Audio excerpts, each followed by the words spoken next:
Assalamualaikum warahmatullahi wabarakatuh. Perkenalkan, nama saya JSK Pradana Kusuma, NIM 2111392 dari kelas Informatika 2. Pada video kali ini saya akan membahas tentang sejarah perkembangan komputer.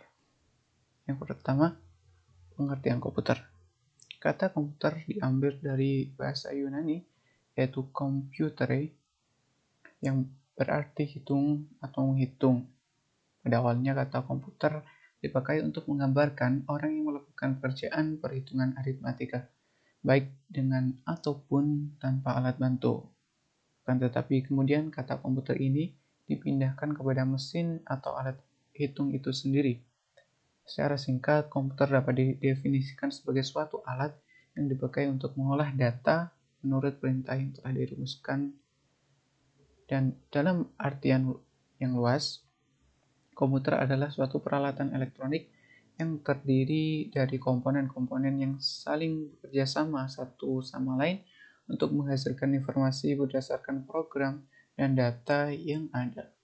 Adapun komponen-komponen yang dimaksud adalah CPU, monitor sebagai komponen-komponen utama, atau mouse, keyboard, printer sebagai komponen-komponen pendukungnya. Itu adalah definisi komputer secara umum. Beberapa ahli memberikan definisi yang berbeda dari definisi di atas. Di antaranya, pengertian komputer menurut Elias M. Award, komputer adalah sebuah alat hitung yang memproses data untuk disajikan dalam bentuk data digital dan analog. Kemudian, pengertian komputer menurut Robert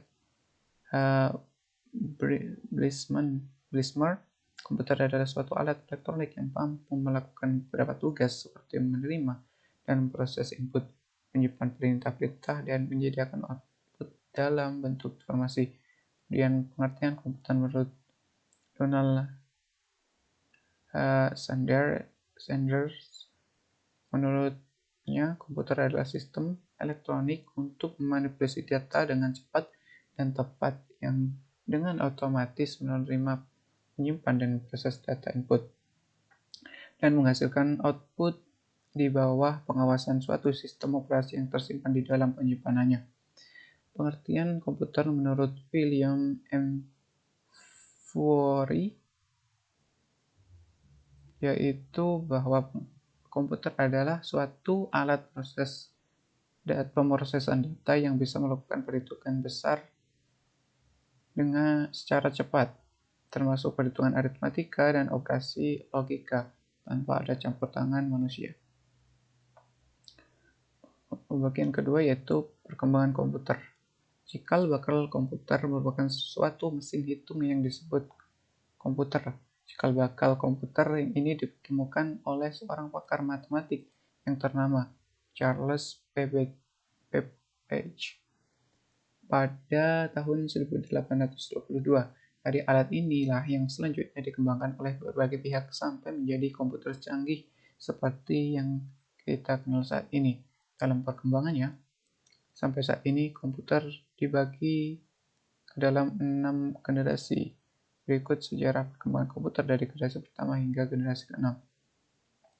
Generasi pertama yaitu ditemukan tahun 1944 yang terus digunakan hingga tahun 1959.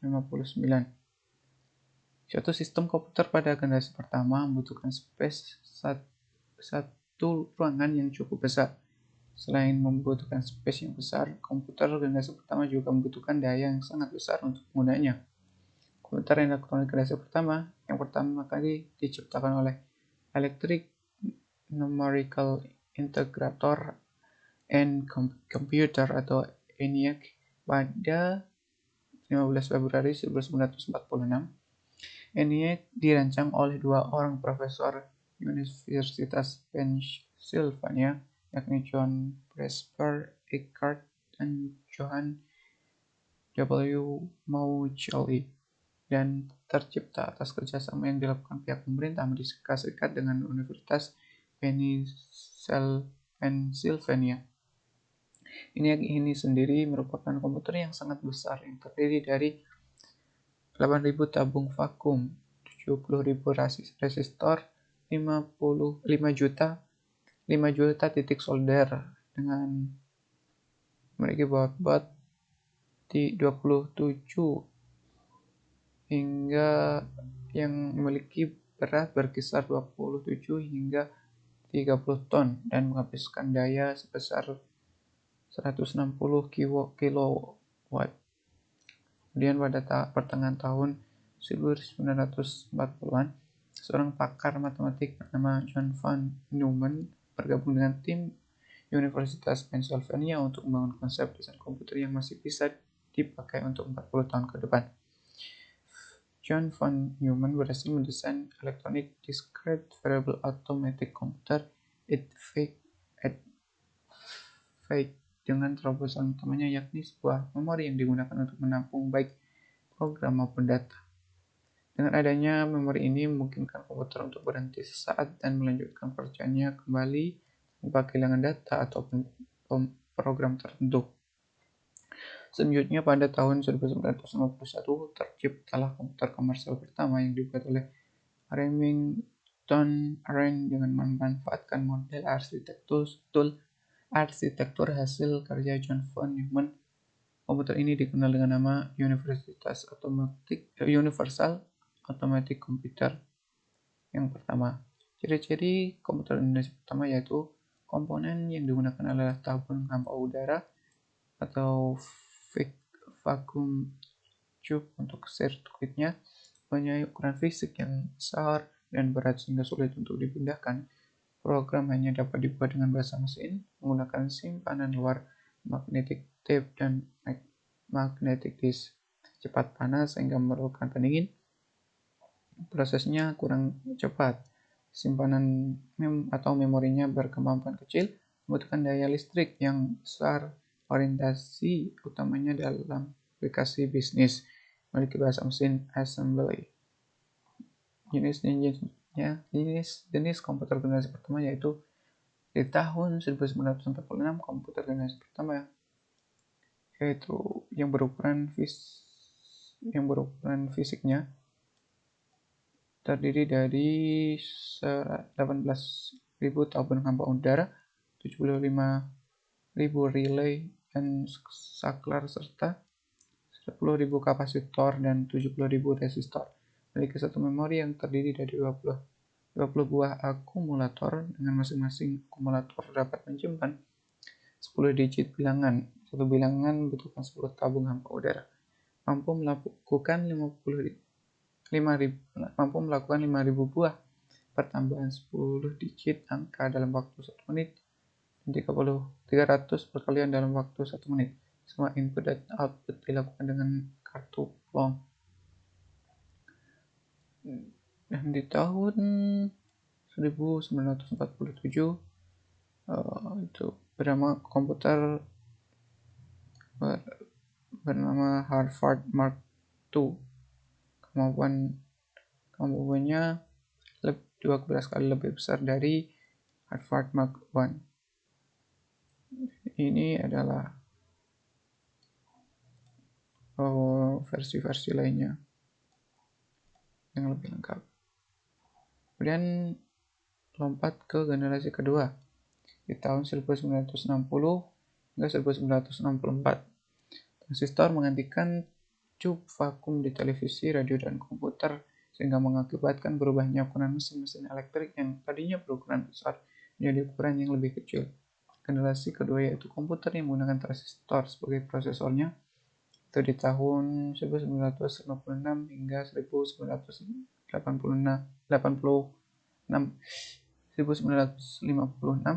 hingga 1958 Masehi. Transistor mulai digunakan di dalam komputer mulai pada tahun 1956.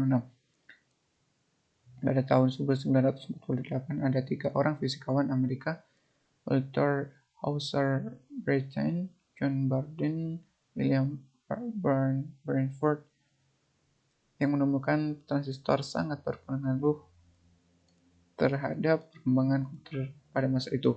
Transistor menggantikan tub vakum di televisi, radio, dan komputer sehingga mengakibatkan berubahnya ukuran mesin elektrik. Kemudian komputer generasi kedua yaitu komputer yang menggunakan transistor sebagai prosesornya, yaitu di tahun 1956 ini menggunakan tipe memori inti magnetik. Tipe memori ini membantu pengembangan komputer generasi kedua yang lebih kecil, lebih cepat, lebih dapat diandalkan, dan lebih hemat energi dibanding para pendahulunya. Kemudian komputer generasi kedua tipe IBM Stretch komputer. Mesin pertama yang memanfaatkan teknologi baru ini adalah superkomputer. IBM membuat superkomputer bernama Stretch, dan Prairie Rain membuat komputer bernama Lark. Komputer-komputer ini yang dikembangkan untuk laboratorium energi atom dan dapat menangani sejumlah besar data, sebuah kemampuan yang sangat dibutuhkan oleh peneliti atom. Mesin tersebut sangat mahal dan cenderung terlalu kompleks untuk melakukan sebuah pekerjaan komputasi bisnis, sehingga membatasi kepopulerannya. Hanya ada 2 Lark yang pernah dipasang dan digunakan, satu di Lawrence Radiation Lab di Livermore, California, dan yang lainnya di US Navy Research and Development Center di Washington DC. Komputer generasi kedua menggunakan bahasa mesin dengan bahasa assembly. Bahasa assembly adalah bahasa yang menggunakan singkatan-singkatan untuk menggantikan kode biner. Kemudian komputer generasi kedua yang jenis ketiga yaitu 1401 komputer yang pada awal 1960-an mulai bermunculan komputer generasi kedua yang sukses di bidang bisnis, di kampus-kampus, dan di pemerintahan. Komputer generasi kedua jenis ini merupakan komputer yang sepenuhnya menggunakan transistor. Mereka juga memiliki komponen yang dapat diasosiasikan dengan komputer pada saat ini, ya, seperti printer, penyimpanan dalam disket, memori, sistem operasi, dan program. Salah satu contoh penting komputer pada masa itu adalah IBM 1401 yang diterima secara luas di kalangan industri. Pada tahun 1965, hampir seluruh bisnis besar menggunakan komputer generasi kedua untuk proses informasi keuangan. Program yang tersimpan di dalam komputer dan bahasa pemrograman yang ada di dalamnya memberikan fleksibilitas kepada komputer. Nah, fleksibilitas ini meningkatkan kerja dengan harga yang pantas bagi pengguna bisnis. Dengan konsep ini, komputer dapat mencetak faktur pembelian konsumen dan kemudian menjalankan desain produk atau menghitung daftar gaji.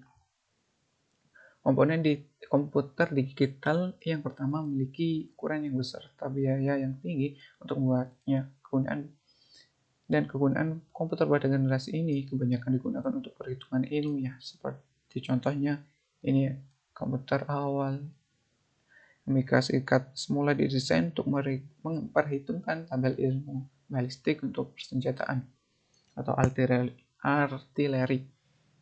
Kemudian menghitung kerapatan penampungan neutron untuk melihat jika bom hidrogen akan bekerja dengan semestinya. Perhitungan ini yang dilakukan pada Desember 1945 sampai Januari 1946 dan melibatkan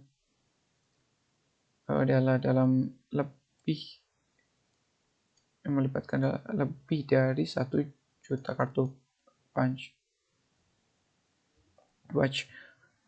Perhatikan bentuk lalu di bawah pertimbangan akan gagal. Ciri-ciri komputer generasi kedua menggunakan teknologi sirkuit berupa transistor dan dioda untuk menggantikan tabung vakum. Kemudian program sudah menggunakan operasi bahasa pemrograman tingkat tinggi seperti Fortran dan COBOL.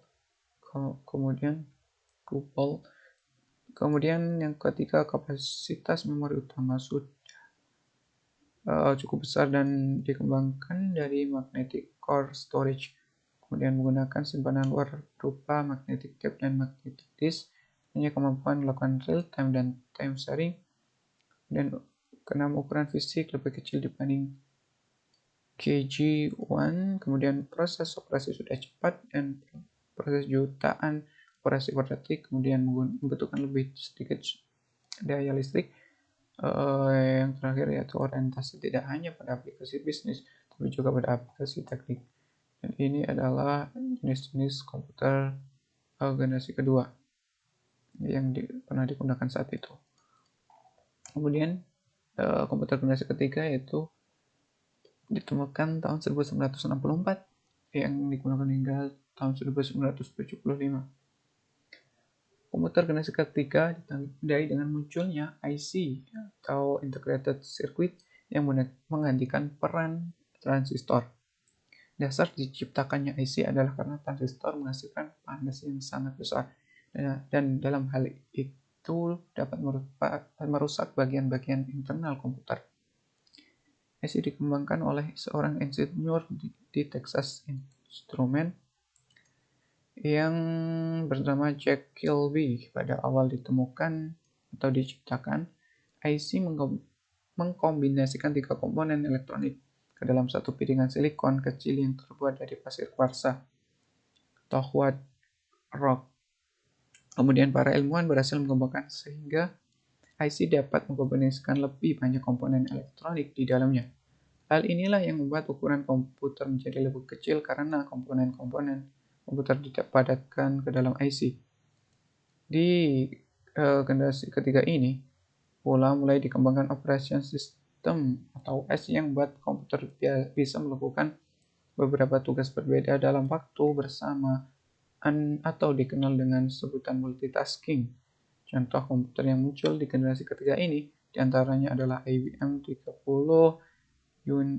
UNIVAC 9000, UNIVAC 1108, GA600. Ciri-ciri komputer generasi ketiga yaitu komponen yang digunakan adalah IC atau Integrated Circuit yang berbentuk hybrid integrated circuit, yaitu transistor dan dioda yang diletakkan secara terpisah dalam satu tempat, dan monolithic system technology atau MST, yaitu elemen-elemen sirkuit yang diletakkan dalam satu chip. Kemudian yang kedua, peningkatan dari sisi softwarenya. Kemudian yang ketiga, karena menggunakan IC, maka kinerja komputer tersebut menjadi lebih cepat dan lebih tepat. Kemudian kecepatannya hampir 10.000 kali lebih cepat dari komputer generasi pertama, dan dengan kapasitas memori lebih besar, maka dapat menyimpan ratusan ribu karakter yang dibanding sebelumnya yang hanya dapat menyimpan puluhan ribu karakter saja. Menggunakan media penyimpanan luar atau disket magnetik atau external disk yang sifat pengaksesannya data secara acak atau random access dengan kapasitas besar yang sampai jutaan karakter. Kemudian yang nomor 7, penggunaan listrik lebih hemat memungkinkan untuk melakukan multiprocessing, yaitu dapat memproses sejumlah data dari sumber-sumber yang berbeda pada waktu bersamaan, dan multiprogramming, yaitu dapat mengerjakan beberapa program sekaligus. Kemudian bisa menampilkan gambar dan grafik serta dapat mengeluarkan suara. Dan harga yang semakin murah, kemudian kemampuan melakukan komunikasi data dari satu komputer dengan komputer lainnya. Kemudian generasi keempat yaitu ditemukan tahun 1975 yang digunakan hingga sekarang. Mikroprosesor merupakan ciri khas komputer generasi keempat yang merupakan pemandatan ribuan IC ke dalam sebuah chip. Karena bentuk yang semakin kecil dan kemampuan yang semakin meningkat dan harga yang ditawarkan juga semakin murah, mikroprosesor merupakan awal kelahiran komputer personal. Pada tahun 1971, Intel Corporation kemudian mengembangkan mikroprosesor pertama seri 4004. Contoh dari generasi ini adalah Apple I komputer yang dikembangkan oleh Steve Wozniak dan Steve Jobs dengan cara memasukkan mikroprosesor pada sirkuit board komputer. Samping itu kemudian muncul TRS model 80 dengan prosesor jenis Motorola 68000 dan Xiaomi Z80 yang menggunakan 64 kilobit RAM standar. Komputer Apple IIe yang menggunakan prosesor jenis 6502R serta RAM sebesar 64 kilobit yang juga merupakan salah satu komputer PC yang populer pada masa itu. Operating system yang digunakan adalah GPM 8-bit. Komputer ini sangat populer pada awal tahun 80-an. IBM mengeluarkan personal komputer pada tahun 1981 dengan menggunakan operating system MS-DOS, kemudian dengan 16 bit yang kemudian dikarenakan harga yang ditawarkan tidak terlalu jauh dengan komputer lainnya. Ya, di samping itu teknologinya juga lebih baik serta nama besar dari IBM sendiri, maka dalam waktu yang sangat singkat komputer ini menjadi sangat populer. Ini adalah gambar ada dari chip 4004 yang membawa kemajuan pada IC yang meletakkan seluruh komponen dari sebuah komputer atau CPU, unit, memori, dan kendali input-output dalam sebuah chip yang sangat kecil. IC dibuat untuk mengerjakan suatu tugas tertentu yang spesifik. Namun sekarang sebuah mikroprosesor dapat diproduksi dan kemudian diprogram untuk memenuhi seluruh kebutuhan yang diinginkan. Tidak lama kemudian, setiap penanti rumah tangga seperti microwave, oven, dan televisi dilengkapi dengan mikroprosesor. Ini adalah IBM personal computer kabarnya yang ada pada tahun 1981. Kemudian ini IBM Palmtop 100, komputer yang melanjutkan evolusinya menuju ukuran yang lebih kecil dari komputer yang berada di atas meja atau desktop komputer, yang sekarang menjadi modelnya seperti laptop. Kemudian Apple Macintosh, IBM PC bersaing dengan Apple Macintosh dalam perebutan pasar komputer. Apple Macintosh menjadi terkenal karena mempopulerkan sistem grafis pada komputernya. Ciri-ciri komputer generasi keempat yaitu IC-nya lebih kompleks dan terintegrasi. Kemudian penggunaan LSI atau Large Scale Integration yang merupakan pemadatan beribu-ribu IC yang dijadikan satu dalam satu chip, sebuah chip. Kemudian dikembangkan VLSI atau Very Large Scale Integration yang dapat menampung puluhan ribu hingga ratusan ribu IC. Kemudian dikembangkan komputer mikro yang menggunakan mikroprosesor dan semikonduktor yang untuk chip untuk memori komputer atau internal memory. Dan ini adalah jenis-jenis komputer generasi keempat.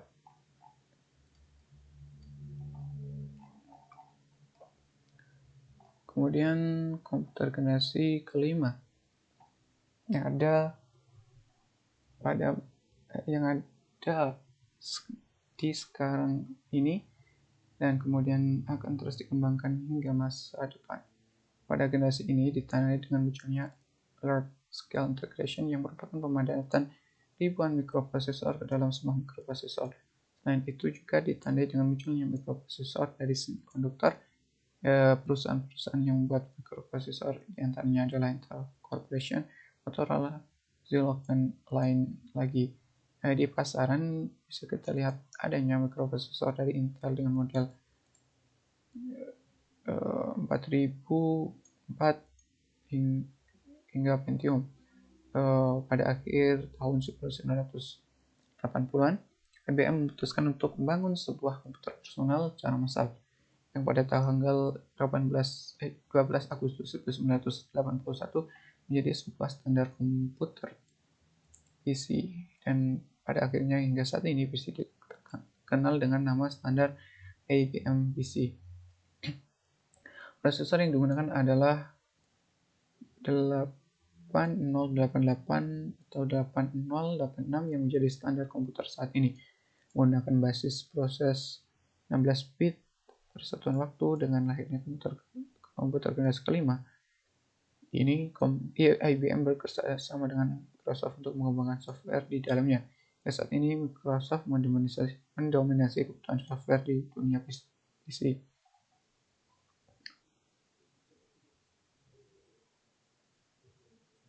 Kemajuan di generasi 5, Pentium 4 merupakan produksi terbaru dari Intel Corp yang diharapkan dapat menutupi segala kelemahan yang ada pada produk sebelumnya. Selain itu, kemampuan dan kecepatan yang dimiliki Pentium 4 juga ditambah menjadi 2 GHz. Gambar-gambar yang ditampilkan menjadi lebih halus dan lebih tajam. Di samping itu, kecepatan proses mengirim ataupun menulis gambar juga menjadi semakin cepat. Ciri-ciri komputer generasi kelima yaitu menggunakan LSI yang merupakan pemadatan ribuan mikroprosesor ke dalam sebuah mikroprosesor. Kemudian peningkatan kecepatan akses datanya juga tampil gambar sudah beresolusi tinggi, bagus dan berwarna serta multimedia. Fungsi komputer menjadi lebih cerdas dan memiliki kemampuan yang semakin canggih. Fisiknya menjadi lebih kecil dan sederhana. Kemudian dikembangkan dengan apa yang dinamakan Joseph Junction, yaitu teknologi ini mampu memproses triliunan operasi per detik, sedang chip hanya mampu memproses miliaran proses operasi per detik. Kemudian menerjemahkan bahasa manusia sehingga manusia dapat cakap-cakap langsung dengan komputer. Penghematan atau efisiensi energi, kemudian berbasis pada grafik, user interface atau GUI, multimedia dan multikomunikasi, dan terakhir dapat melakukan diagnosis suatu penyakit yang lebih akurat, dan masih banyak lagi ciri-cirinya. Kemudian tambahan yaitu generasi ke-6 yang mungkin ada pada masa depan. Dengan teknologi komputer yang ada saat ini, juga sulit untuk dapat membayangkan bagaimana komputer masa depan. Dengan teknologi yang ada saat ini, sejak kita seakan mudah dalam menggenggam dunia. Dari sisi teknologi, beberapa ilmuwan komputer meyakini suatu saat tercipta apa yang disebut dengan biochip yang dapat dibuat dari bahan protein sintetis. Robot yang dibuat dengan bahan ini kelak akan menjadi manusia tiruan, sedangkan teknologi yang sedang dalam tahap penelitian sekarang ini adalah mikrooptik serta input-output radio yang mungkin digunakan oleh komputer yang akan datang.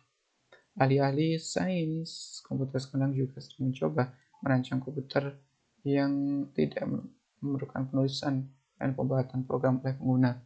Komputer tanpa pemrograman atau programless komputer ini memungkinkan membentuk ciri utama generasi komputer yang akan datang. Dan terakhir, ciri-ciri komputer masa depan, yaitu yang pertama lebih canggih dari dan lebih murah, dan memiliki kemampuan diantaranya melihat, mendengar, berbicara, bahkan berpikir seperti manusia, serta mampu membuat kesimpulan seperti manusia. Yang kedua, komputer memiliki kecerdasan buatan yang mendekati kemampuan dan perilaku manusia, kemudian kecerdasan untuk memprediksi sebuah kejadian yang akan terjadi, kemudian bisa berkomunikasi langsung dengan manusia, dan bentuknya semakin kecil. Yang terakhir, komputer masa depan akan lebih menakjubkan dengan model-model terbarunya dan inovasi-inovasi yang mungkin jauh berbeda dengan bentuk komputer pada masa sekarang di tahun 2022. Oke, mungkin itu saja yang dapat saya sampaikan. Ada kurang lebihnya mohon maaf. Akhir kata, wassalamualaikum warahmatullahi wabarakatuh.